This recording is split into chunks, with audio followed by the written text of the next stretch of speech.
Several thousand years ago, there lived a nymph named Echo. You may know this story. She fell in love and lost herself. No, sorry.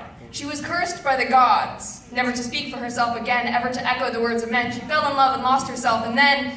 Hold up, rewind. Does my body taste like it belongs to you? Is my flesh marinated in the pink rock salt flavor of X chromosomes and gender roles? Do I taste like the exotic 1 part soy sauce, 3 parts white rice of the word horror on your tongue? Hold up, rewind. They say acting is telling the truth of someone who lives somewhere in you, and a while back I played a character who was objectively a terrible person.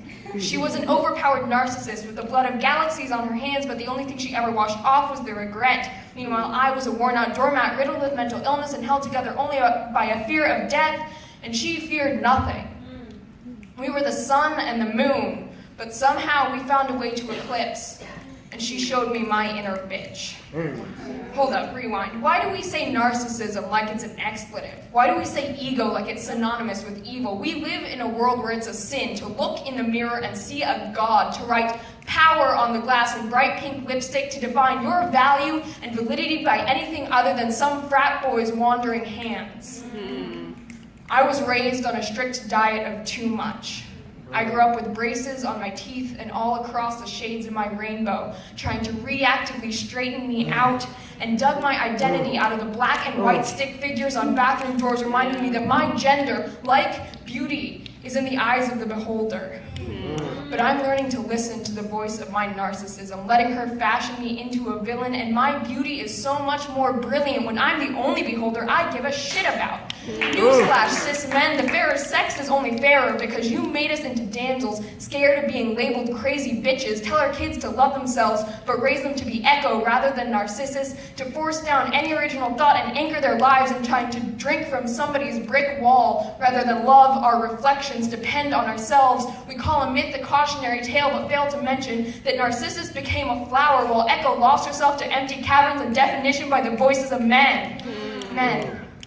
Men, we let ourselves be defined by those who perceive us and love us. Love us, deny thy father and refuse thy name, and if thou wilt not be but sworn my love, and I'll no longer be a Capulet. I am Juliet Capulet at the edge of the parapet, alone in the garden with my narcissism. I'm defined by nothing less than the echo of my pulse in my rib cage. I'm taking a crash course on self-love. You defined me a damsel, but I define me a god. My body may taste like it belongs to you, like honey and hormones for sale, but an ounce of my flesh costs more than the net worth of your privilege. And I'm learning to listen to the voice of my narcissism. I'm trying to learn that my voice is worth being heard, that I don't have to feel guilty for my achievements, that I can wear whatever fucking Revlon, Color Stay, extra volume lip gloss, and 6-inch stiletto pumps to school, and still be the most androgynous bitch with the wrong name on the roster. Yeah. My narcissism is drop dead radiant in all her own ways.